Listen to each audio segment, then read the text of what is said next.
Hey, what's up mga kabangers? For today's video ay nandito po tayo ngayon sa aming tahanan at talagang napakasarap po talaga kapag nasa inyo ang tahanan. Solid na solid ang pahinga, tahimik at walang problema. Dahil dyan ngayong araw na to ay itutour ko kayo sa aming babuyan.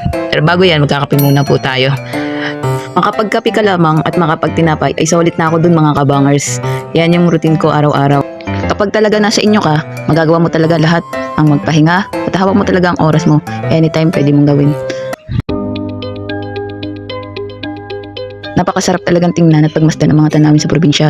At ngayon mga kabangers, dahil tapos na akong magkape at magtinapay, ay turn ko na po kayo sa aming babuyan. At dito po yun, medyo malayo-layo pa po. Akala mo malayo, nasa likod lang pala. Ayun guys, naglalakad po ako, papunta na po ako dun. Samahan niyo po ako dito.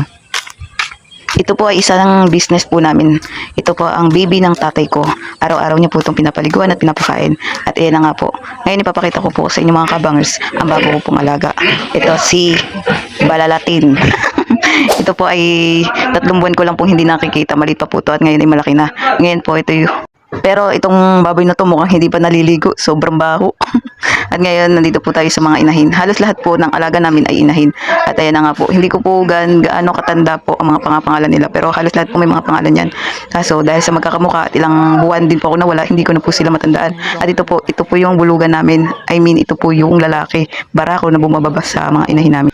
Halos lahat talaga ang mga nakatira dito ay mga inahin. Sana all mga nakatira. At kung magtataka kayo kung bakit wala kami ngayong mga partner, ganun. Nag-aalaga naman po kami pero hindi po ganun. Ang iba dyan mga kabangers ay aanak na itong buwan ng April o May. At ngayon guys, napakita ko na po ang aming business. Ay hanggang dito na lang po ulit. Paalam, bye-bye!